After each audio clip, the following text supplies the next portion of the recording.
के भड़वे, याद रखना भड़वो, मैं आपका भाई हूँ, मैं आपका बेटा हूँ। विधायक जी मर जाएं, उसके पति जी की डेथ हो जाए और उसके बेटे की डेथ हो जाए और नहीं, मैं बोल रहा हूँ, बोलना क्यों नहीं चाहिए। अगर वो मर जाए, अपनी मौत मर जाए, ये किसी भी हादसे में मर जाए, तो सरकार ने जो नियम बनाया है तो चिरंजीवी योजना से वो भी निकाल सकते हैं अपने। 15 चौका 60 होता है, चारों बाप बेटों के सबके मिला के 60 लाख होंगे। तो मैं कहना चाहता हूँ कि आपके 60 लाख मिल जाएंगे, मेहरबानी करके वो लॉलीपॉप हमें ना दें।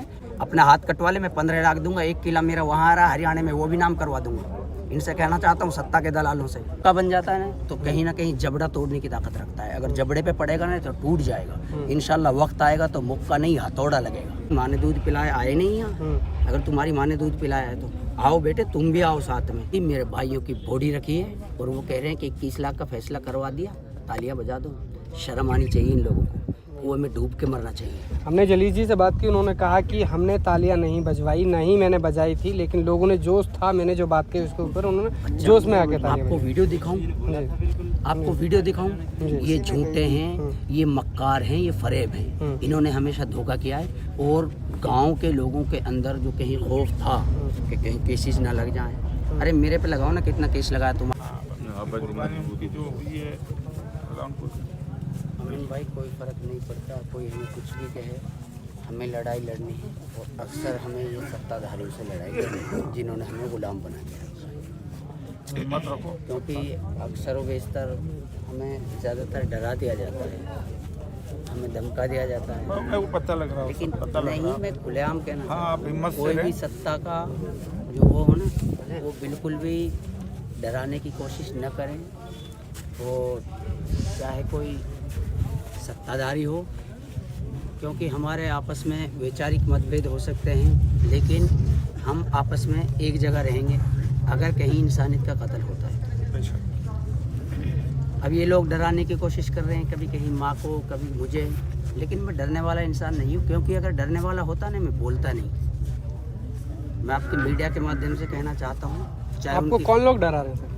देखो जी, चाहे वो राजनीतिक लोग हों और या उनके सहयोगी लोग हों, और आपके मीडिया के माध्यम से क्लियर करना चाहता हूँ इसको भी, जो उनके आईटी सेल के चमचे हैं, ख़ास तौर से चमचों को कहना चाहता हूँ, ये विधायक महोदय के पति को ये बात शोभा नहीं देती थी। मेरे भाइयों की बॉडी रखी है और वो कह रहे हैं कि 21 लाख का फैसला करवा दिया, तालियां बजा दो। शर्म आनी चाहिए इन लोगों को, कुएं में डूब के मरना चाहिए। हमने जलील जी से बात की, उन्होंने कहा कि हमने तालियां नहीं बजवाई, नहीं मैंने बजाई थी, लेकिन लोगों ने जोश था, मैंने जो बात की उसके ऊपर उन्होंने जोश में आके तालियां आपको वीडियो दिखाऊं, आपको वीडियो दिखाऊं। ये झूठे हैं, ये मक्कार हैं, ये फरेब हैं। इन्होंने हमेशा धोखा किया है और गांव के लोगों के अंदर जो कहीं खौफ था कि कहीं केसेस ना लग जाए। अरे मेरे पे लगाओ ना, कितना केस लगाया। तुम्हारी माँ ने दूध पियाया है, मेरी माँ ने मुझे बावजूद दूध पिया है। दलालों में डरने वाला नहीं हूँ, याद रखना। क्या क्षेत्रीय नेताओं का दबाव बनाया जा रहा है? दबाव बनाए तो कोई परेशानी नहीं है हमें। इस तरह का कोई केसेस की कोई सामने से किसी तरह की धमकी वगैरह आपको मिली? रात भी कहा गया है कि आपको पुलिस आएगी, उठाएगी, लेकिन मैं अकेला कुर्सी पे बैठा था। किसी की माँ ने दूध पिलाया, आए नहीं यहाँ। अगर तुम्हारी माँ ने दूध पिलाया है तो आओ बेटे, तुम भी आओ साथ में। जो वो लोग क्लियर कह रहे हैं, अगर राजस्थान पुलिस हरियाणा में आती है, पैरों से आएगी, वापस नहीं जाएगी। लेकिन ये लोग हम पे ही इल्ज़ाम लगा रहे हैं। इसका भाई भाजपा में उसको सपोर्ट कर रही है खुलेआम। अरे शर्म आनी चाहिए, तुझे तो हमने चुना है? तुझे तो हमारे बीच में आना चाहिए। सरकार मांग नहीं मान रही हमारी। याद रखना, जितने भी यहाँ लोग खड़े हैं ना, उसके भड़वे, याद रखना भड़वो, मैं आपका भाई हूँ, मैं आपका बेटा हूँ। जो मैं हो सकता हूँ वह सत्ताधारी नहीं हो सकते कभी भी। कहीं ना कहीं यही नज़र इस पर प्रभाव दिख रहा है कि जो आपके ग्रामीण लोग हैं, आपके आसपास के लोग, वो यहाँ नहीं हैं, बाकी बाहर से भी लोग यहाँ पहुँच रहे हैं। देखो जी, बाहर से लोग पहुँच रहे हैं और मेरा गांव का पूरा सहयोग है। जो लोग अफवाह उड़ा रहे हैं कि गांव के लोग वहाँ नहीं हैं, तो वो 2-4 आदमी हैं। दूसरी बात ये है कि ये आपके मीडिया के माध्यम से कहना चाहता हूँ, ये उंगली कभी ताकतवर नहीं होती, लेकिन जब ये मुक्का बन जाता है ना, आपके मीडिया में दिखा रहा हूँ, जब ये मुक्का बन जाता है ना तो कहीं ना कहीं जबड़ा तोड़ने की ताकत रखता है। अगर जबड़े पे पड़ेगा ना तो टूट जाएगा। इंशाल्लाह वक्त आएगा तो मुक्का नहीं हथौड़ा लगेगा। ये बात याद रख लें।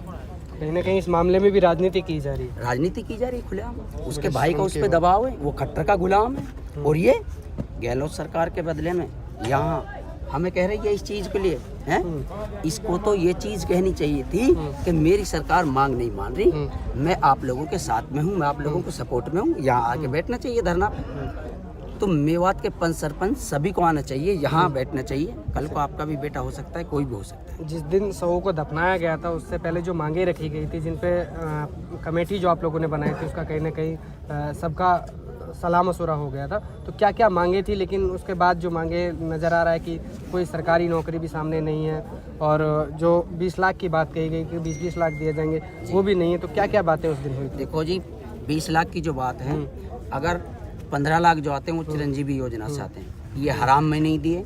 विधायक जी मर जाएं, उसके पति जी की डेथ हो जाए और उसके बेटे की डेथ हो जाए, और नहीं, मैं बोल रहा हूँ, बोलना क्यों नहीं चाहिए। अगर वो मर जाए, अपनी मौत मर जाए, या किसी भी हादसे में मर जाए, तो सरकार ने जो नियम बनाया है तो चिरंजीवी योजना से वो भी निकाल सकते हैं अपने। 15 चौका 60 होता है, चारों बाप बेटों के सबके मिला के 60 लाख होंगे। तो मैं कहना चाहता हूँ कि आपके 60 लाख मिल जाएंगे, मेहरबानी करके वो लॉलीपॉप हमें ना दें। और वो कॉन्ट्रेक्चुअल नौकरी मैं समझा ही नहीं। कॉन्ट्रेक्चुअल मैंने उर्दू की किसी किताब में नहीं पढ़ा। कॉन्ट्रेक्चुअल क्या है?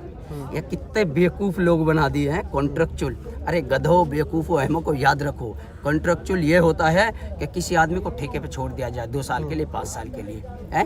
अपना हाथ कटवा ले, मैं 15 लाख दूंगा, 1 किला मेरा वहाँ आ रहा है हरियाणा में, वो भी नाम करवा दूंगा। इनसे कहना चाहता हूँ, सत्ता के दलालों से, अच्छा, केस लगाओ, डरता नहीं हूँ। इंशाल्लाह बैठा रहूँगा जब तक पूरे हिंदुस्तान के हिंदू, मुस्लिम, सिख, ईसाई सब भाईचारे के लिए इंसाफ नहीं मिलेगा। इंशाल्लाह याद रखना। दिया उस केस में कहीं ना कहीं उनका नाम नहीं है, तो उसके ऊपर ये सवाल बनता है कि मोनू के ऊपर किस लिए आरोप लगाए गए? देखो जी, सारी बात ये है, मोनू पे आरोप लगे ना लगे, उसमें जो थाने में नाम है ना, क्लियर नाम है। दूसरी बात ये, मोनू वारिस के साथ में ऐसे वारिस को नीचे लेके बैठा है, बिल्कुल है। फिर मोनू को क्लियर कर दिया जाता है कि मोनू नहीं है। तीसरी बात ये है कि अगर मोनू नहीं था तो मोनू वहाँ क्यों पहुँचा है? मोनू की टीम क्यों पहुँची? मोनू क्लियर मेरे भाई की हत्या करने में है।